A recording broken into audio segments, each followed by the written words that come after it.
इसी देश में चूहा मारने की दवा बिकती है और इसी देश में एक चूहे की मौत पर न सिर्फ मुकदमा दर्ज हुआ बल्कि एक इंसान की गिरफ्तारी हुई, चूहे का पोस्टमार्टम हुआ और फिर उसी चूहे की मौत के सिलसिले में अदालत में 30 पन्नों की चार्जशीट दाखिल हुई। हालांकि मुकदमा अभी शुरू नहीं हुआ, लेकिन इस मुकदमे और मुकदमे के फैसले पर हर एक की निगाहें हैं, क्योंकि ये देश में किसी चूहे की मौत पर पहला मुकदमा है।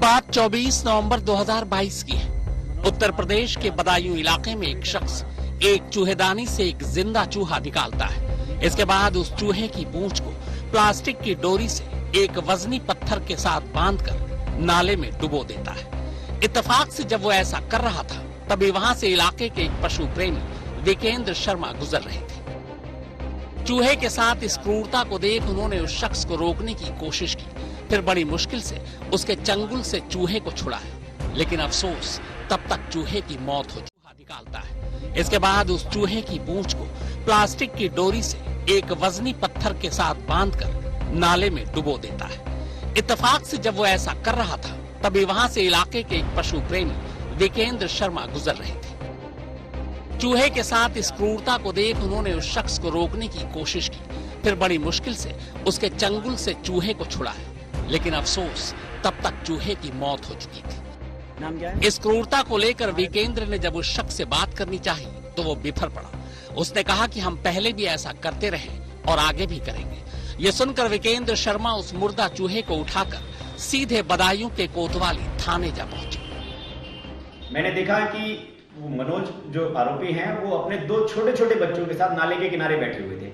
नाले में कुछ कर रहे हैं। मैंने सोचा पता नहीं क्या हो सकता है, कुछ गिर गया, उसको निकालने की कोशिश कर रहे हैं। लेकिन जब पास जाके देखा तो वाकई कुछ और था। वो एक डोरी में बंधा हुआ पत्थर और उसके नीचे चूहा, वो उसको खींच रहे थे ऊपर की तरफ। मैंने देखा कि अरे ये तो गलत कर रही है, जिंदा है चूहा।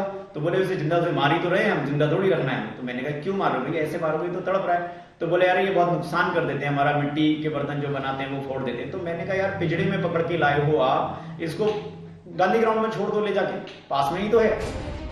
विकेंद्र ने पुलिस वालों से मुर्दा चूहे के साथ हुई क्रूरता के खिलाफ मुकदमा दर्ज करने को कहा। ये सुनते ही थाने में मौजूद पुलिस वाले हंस पड़े, पर विकेंद्र अड़ा रहा। बाद में पुलिस वालों को गुस्सा भी आया। उन्होंने यहाँ तक कहा कि क्या पुलिस वालों को चूहे की मौत का मुकदमा भी दर्ज करना पड़ेगा। विकेंद्र को पुलिस वालों से करीब 3 घंटे तक बहस करनी पड़ी। थाने में मौजूद पुलिस वालों को समझ में ही नहीं आ रहा था कि वो क्या। किसी ने अपने आला अफसर को फोन किया, पूरी बात बताई। तब कहीं जाकर 24 नवंबर की शाम को चूहे की मौत को लेकर कोतवाली पुलिस ने FIR दर्ज की। मैं जब चूहा लेकर कोतवाली पहुंचा, हमारे इंस्पेक्टर साहब हरपाल सिंह वालियान मुझे दरवाजे पर ही मिल गए। तो मैंने उनको बोला कि सर ऐसे एक चूहे की हत्या हुई है और इतनी बुरी तरह से मारा गया है उसको, मैं चाहता हूँ इसमें कोई कार्रवाई की जाए। हरपाल सिंह वालियान जी का रुख एक साथ बदल गया। बोले अरे अब चूहे मारने पर भी मुकदमे होने लगेंगे, चूहे इतना नुकसान करते हैं, ये करते हैं, तो कोई मारेगा नहीं तो और क्या करेगा। तो मैंने कहा सर मारना अलग है और इस तरह जो मारा है उसने ये बिल्कुल अलग है। जो उसके साथ बहुत ज्यादा क्रूरता की गई थी, मैं उसलिए इस पर एक्शन के लिए बात करने आया।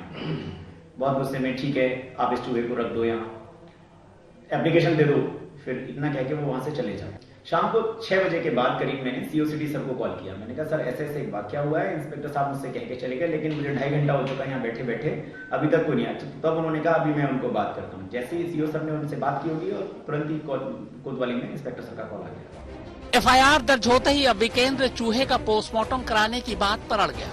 पुलिस वाले फिर चकराए, मगर विकेंद्र अपनी बात पर डटा रहा। आखिर थक हार कर 24 नवंबर की देर शाम को कोतवाली पुलिस का एक कांस्टेबल विकेंद्र के साथ मुर्दा चूहे को लेकर बदायूं के पशु चिकित्सालय पहुंचा।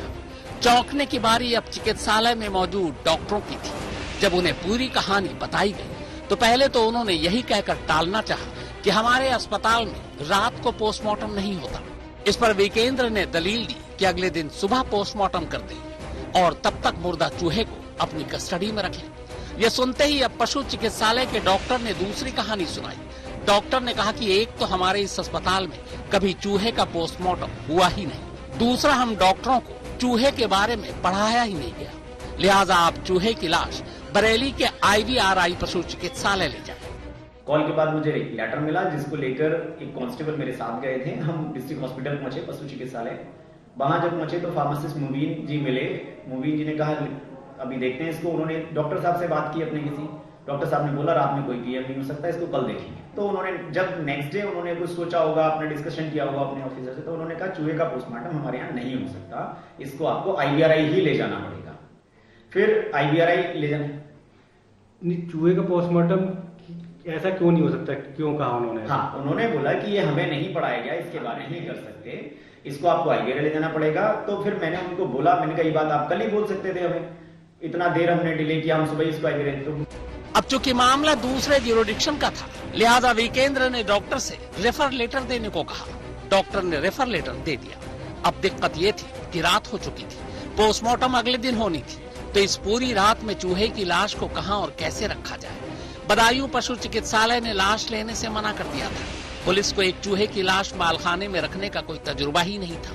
उधर विकेंद्र को डर था कि मामले की लीपापोती के लिए पुलिस वाले चूहे की लाश को कहीं फेंक सकते हैं या फिर बिल्ली के आगे डाल सकते हैं। लिहाजा विकेंद्र ने तय किया कि पोस्टमार्टम होने से पहले चूहे की लाश को वो अपने पास रखेगा। वैसे भी चूहे की मौत हुए करीब 6-7 घंटे बीत चुके थे। विकेंद्र अब मुर्दा चूहे को अपने घर ले आता है। मैंने कहा आप इसको रिटेन में दीजिए कि आपके यहाँ पोस्टमार्टम नहीं हो सकता। उन्होंने फिर एक लेटर जारी किया, उसमें लिखा कि इसको हम IVRI रेफर करते हैं, इसका पोस्टमार्टम वहां किया जाए, जो पुलिस के नाम था, यहाँ से कोतवाली पुलिस के लिए किया गया। घर लाने के बाद वो फ्रिज से खूब सारे आइस क्यूब निकालता है, फिर उन्हें एक डब्बे में रखकर चूहे की लाश को उसी बर्फ के बीच रख देता है। पहले दिन से लेकर नेक्स्ट डे तक चूहा मैंने अपने पास ही रखा। शाम को जब मैं चूहा अपने घर लेकर पहुंचा, मैंने बर्फ के पैकेट्स बनाए, एक पॉलिथीन में रखे, उनके बीच में उस चूहे को रखा, बॉडी डिकम्पोज ना हो इस वजह से। जैसा मुझे पता था कि बॉडी को बचाने के लिए बर्फ का यूज करते हैं, वही किया। नेक्स्ट डे भी मैं चूहा अपने पास रखे रहा। अगले दिन यानी 25 नवंबर को अब चूहे की लाश को लेकर बदायूं से 60 किलोमीटर दूर बरेली के पशु चिकित्सालय में से केस कोतवाली थाने का था। लाश को बाहिफाजत बरेली तक पहुंचाने की जिम्मेदारी उन्हीं की थी, मगर कोतवाली पुलिस विकेंद्र को एक सिपाही के साथ बरेली जाने को कहती है, वो भी मोटरसाइकिल पर। पुलिस वाले बजट को लेकर विकेंद्र से हाथ पांव जोड़ लेते हैं। अब मजबूरी में विकेंद्र 1500 रुपए में बदायूं से बरेली तक के लिए एक टैक्सी बुक करता है। फिर उसी टैक्सी में एक सिपाही के साथ आइस बॉक्स में चूहे को रखकर दोनों बरेली के पशु चिकित्सालय पहुंचते हैं। उन्होंने तो मुझसे चूहा ले जाने के लिए बोल दिया, जबकि जिम्मेदारी उनकी थी इसको रखना है बॉडी को नेक्स्ट डे तक। भाई ये तो डॉक्टर की और पुलिस की जिम्मेदारी थी कि शव को तो अपने पास ही रखना पड़ता है उनको, बट उनमें से कोई भी रखने को तैयार नहीं था उस चीज को लेकर। फिर मैं उसे लेके अपने घर चला गया। वहां से जब लेटर मिला, मैंने कोतवाली में आके लेटर दिया। इंस्पेक्टर साहब ने वो लेटर वैसे ही रखवा दिया। फिर दोपहर हो गई, मैंने फिर पूछा सर इसके PM के लिए क्या होने वाला है, फिर भी कुछ नहीं। फिर 2 बजे के करीब मैंने फिर कॉल किया। मैंने कहा सर मुझे इसमें FIR करानी है, बहुत डिले होता जा रहा है, बॉडी भी डिकम्पोज हो जाएगी बहुत ज्यादा टाइम तक, मैं इसे रख भी नहीं सकता संभाल के। मैं अपने साथ स्कूटी पर बॉक्स में रख के चूहा घूमता रहा पूरे दिन बर्फ के बीच में। शाम को करीब इंस्पेक्टर साहब 3 साढ़े 3 बजे दोपहर के बाद मुझसे बोले वो कांस्टेबल आशीष से बात करो, वो जाएंगे आपके साथ लेकर इसको। फिर 3:30 बजे करीब मैंने तुरंत ही, वो बाइक से जाने को थे, मैंने कहा बाइक से बहुत डिले हो जाएगा, हम लोग इतना सेफली नहीं पहुंचेंगे और चूहा सेफली IVRI पहुंचना बहुत जरूरी है।